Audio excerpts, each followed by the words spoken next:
I'm going to be honest with you. This isn't one of the strongest weeks in indie horror on this low budget binge episode. Let's start binging.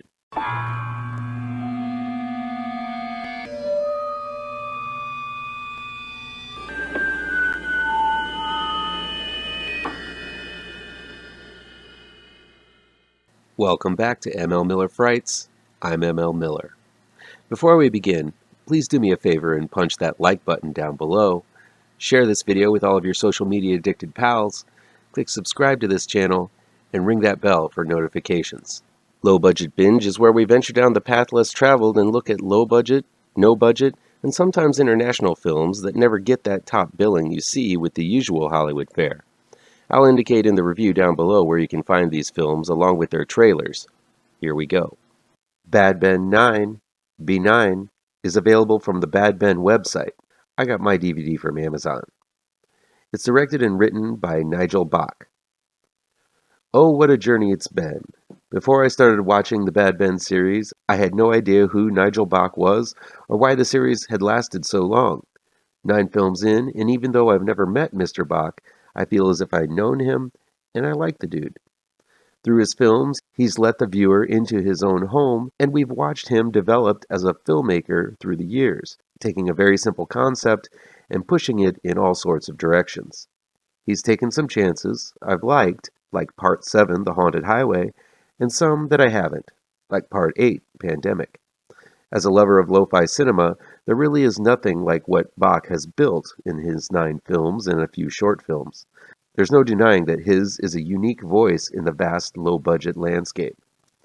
Bad Ben 9, Benign is the latest of Bach's series about a haunted house located on Steelmanville Road in New Jersey. It begins with Bach wandering out of his backyard confused and wounded. As he makes his way to his home, he's locked out. Once he breaks inside, things are different.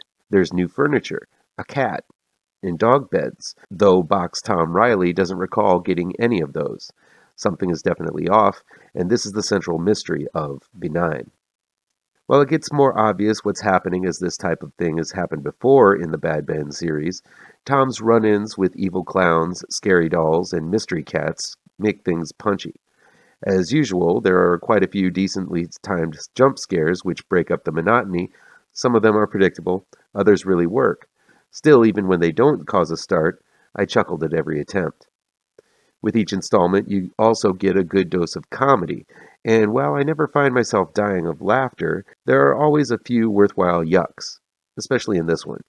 Most of it, though, is Tom Riley running in circles from room to room of his house, which is basically the norm with all of these Bad Ben films. Tom takes quite a beating in this installment. Despite his age, Tom proves to be pretty limber and acts as a good stuntman as he is tossed all over the place by the supernatural forces he faces. This installment also shows how Bach is expanding his CGI repertoire. There are some pretty cool floating head and severed hand effects utilizing green screen. That's some damn impressive effects given the bare-bones basics tradition of this series. Still, Benign felt almost as if it were following a routine rather than coming up with new material. The twist at the end is fun, and I'm interested in where it leads. From a storytelling standpoint, it seems like Bach is growing, but I feel Benign would have been much better as an hour and 20-minute movie rather than an hour 40. I feel the last few installments have gone long, and I would appreciate more of what Bach is able to accomplish if it were edited into a crisper and more precise and to-the-point film. Fear not, the Bad Ben series is not over. I hear a 10th installment is in the works, and when Bad Ben 10, Eulogy, drops on Memorial Day, May 30th, 2022, you bet your sweet patoot I'll be covering it. Until then, I'm going to be moving on to some other low-budget horror series that have evaded my purview. While I doubt many will compare with the passion behind the Bad Ben series, I'm sure there are some indie horrors worth delving into in upcoming low-budget binges. Next week, get ready for some creepy doll action with Robert the Doll, another series I have never experienced, but I'm curious about it. For those playing along at home, the Robert the Doll films are available on Tubi. See you next week. The Institute is new on-demand and digital download from Gravitas Ventures. It's directed and written by Hamza Zaman. Victoria Brandart and Ignacio Matina star as troubled couple Marie and Daniel Sullivan. They're perfectly happy, but having difficulty getting pregnant. After all options seem to be useless, they get wind of a medical institute that uses unconventional techniques to promote pregnancy. Though Dr. Arthur Lands, played by Mark Lobine, uses strange methods, Marie becomes pregnant. But are Marie and Daniel willing to give up everything they love to have a baby? First off, this film actually has some decent acting in terms of its two leads. Both Victoria Brandart and Ignacio Matina are solid, believable, and most importantly, likable. I haven't seen Brandart before, but she's beautiful and quite talented. But Mantegna starred in the impressively written, no-budget thriller Like Dogs, released not that long ago, and stands out as a strong actor. Both of these performances elevate the material, but they can do only so much. Despite the leads, The Institute is simply a bad movie. I'm sorry to all involved, but man, is this a stinker. From its absolutely rudimentary CG effects, to the meandering plot, to the horribly over-the-top acting from Mad Dr. Mark Lobine, there really isn't much of a story at all. The story is relatable enough, but goes nowhere. Suspicions are risen from Marie and Daniel, but they're squashed over and over. There's no suspense, there's no real conflict. It's just the doctor acting crazy and blackmailing people to stay into his program. For some reason, even though they witness the doctor using these unethical and downright illegal measures, the rest of the patients don't seem to have a problem with it. It's just a mess of scenes squashed together with little or no thought put into it, all leading up to an ending so rushed it looks like they simply needed to get the vans back to the rental company, so they dropped the cameras and quit filming. Look, I love low-budget movies, but in most of the ones worth watching, there's a tone that doesn't take itself too seriously or a palpable love of the genre that can be gleaned simply by watching it. The Institute has neither. It tries to come off as highly dramatic. The leads are swinging for the fences in terms of trying to sell their plight, but the whole thing feels like a joyless endeavor to make, resulting in a trial to get through. The positives for this one come from its leads. They have talent and will do well next time. That's about all I can muster in the positive category for this waste of time.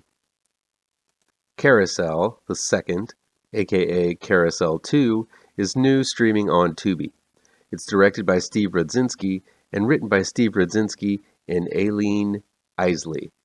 Duke, the killer carousel unicorn, voiced by Steve Rampici, is back, and this time he's fighting Nazis. Turns out Duke is the product of Nazi dark science, and to add to his problems, he finds out that he's a father too.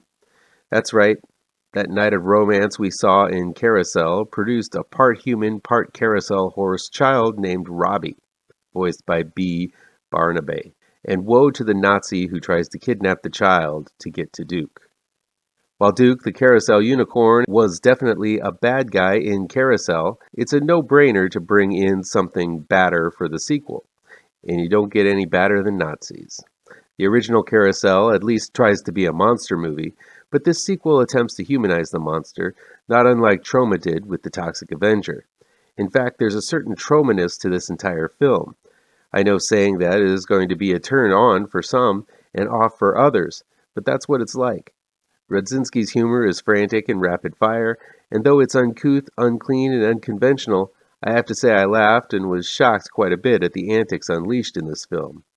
But I know it's not going to be for everyone. Smaller scenes like Robbie asking Duke, "Dad, what's murder?" at the dinner table worked for me.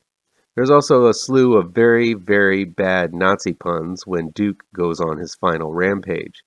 So while there are some laughs with a bit of depth, Rudzinski isn't afraid to go for the gross out or punny humor route either. One thing that is consistent with the original film is that Carousel 2 is extremely gory.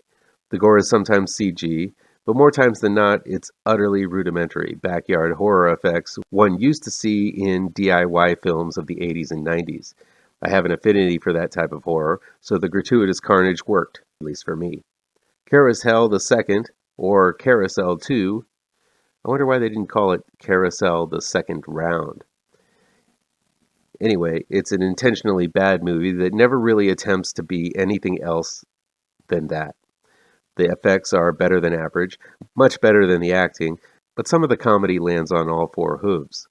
I love the absolutely stupid way Duke is given articulation, even though it's just someone off camera moving around plastic horse parts. I also couldn't believe my eyes, and you won't either if you endure the lovemaking scene. There simply are no words. Carousel, too, is silly horror at its best. If you can't laugh at the genre, then give it a pass. But if you're looking for no-budget chuckles, you can bet on this horse. Deep Hatred is new on demand and digital download from 44 Films. It's directed by Daniela Carvalho and Ali McHaddo, and written by Fernando Alonso and Ali McHaddo. Cindy, played by Sarah Drust, returns home to the countryside with her new boyfriend Mark, played by Jeremy Sless, childhood friend Nathan, played by Evan Judson, and his girlfriend Jennifer, played by Marcela Marquez, after her father passes away unexpectedly. Apparently, her father was into some twisted religious cult which used to sacrifice people in a lake, and Cindy's return awakens evil spirits called the Drowned by the locals. Now, the Drowned have their sights set on Cindy and her friends. Starting with the positives, I feel there are some decent moments of horror and creepy imagery to enjoy with Deep Hatred. The look of the Drowned is pretty freaky. It's basically a wet zombie ghost with a muddy bag over its head and chains wrapped around him. But the way the monster is presented, in quick snippets and jump scares, actually works. Basically, the Drowned is a monster that jumps out of the darkness over and over, and the look is different enough, so it's pretty successful. The atmosphere of the film works well. Apparently, Deep Hatred was made in Brazil, but they're trying to pass the rural area to look like southern USA, and for the most part, that works too. The deep forest, run-down farms, and muddy lake make for a great place to stage a horror movie. The biggest problem with Deep Hatred is with its pace. Way too much time is spent building up relationship drama between the two couples, hinting at long secret passions between some characters and petty jealousies between others. This makes for some great content for a soap opera, but in a horror movie, it's just filler between the scares. Sometimes the filler is interesting, but the acting isn't really enough to sell it. I do think that lead actress Sarah Drust is uniquely beautiful in a way that most likely will guarantee her bigger and better films in the future. Deep Hatred gets the ball rolling after teasing it for about 45 minutes, and then speeds through its climax in a rushed, slasher-esque fashion. Pair that with an ending that makes not a lick of sense, and you've got an interesting-looking monster in a forgettable movie. Had the film tried a little harder with the scares and provided a bit of depth to them, tying them to the characters, I think Deep Hatred would have been onto something. Unfortunately, I'm gonna have to recommend you skip this one. Finally, we have Madelines. It's new in select theaters and on demand from Gravitas Ventures. The director is Jason Richard Miller, and it's written by Brea Grant and Jason Richard Miller. Married couple Madeline, Lucky's Brea Grant, and Owen, Hatchet's Perry Shen, work night and day to develop the world's first time machine, funded by impatient businessman Mr. Devonshire, played by Office Space's Richard Riley. After an especially impulsive trial run, Madeline ran the time machine on herself, which turns out to be a success as she shows up the next morning in the middle of their backyard. But due to a miscalculation, a time loop is made, resulting in multiple Madelines returning every morning. This, of course, is a problem, and Madeline and Owen plan to kill every Madeline who shows up. But the longer the loop goes, the more the multiple Madelines become savvy of Owen and Madeline 1's plans, causing much more problems. While time travel stories usually make my brain itch, Madelines explains things and keeps them simple enough to entertain and not get lost in the science gobbledygook. Yes, the film has time travel in it, and it's a key component to the story, but at its core, this is a story about a husband and wife trying to work through their issues. It helps that both Brea Grant and Perry Shen are playing likable characters. Sure, I think Owen acts kind of dopey for a physicist. He plays the usual dopey guy trope that has become the mainstay in most stories about people in a relationship. Still, he plays the likable schlub who kind of gets led around by the short hairs by his own buffoonery, and of course Madeline and her multiples.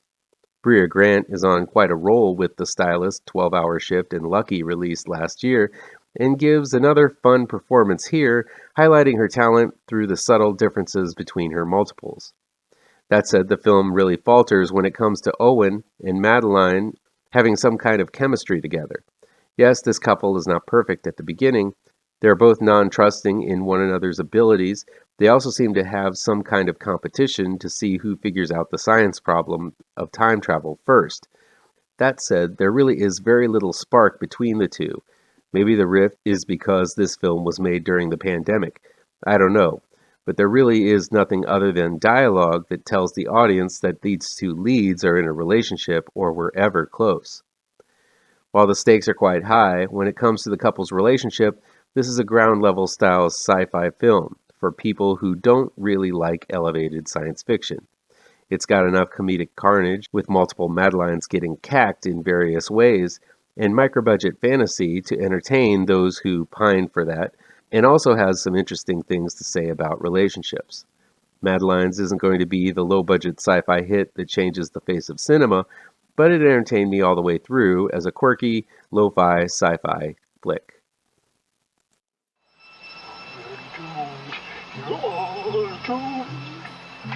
You're doomed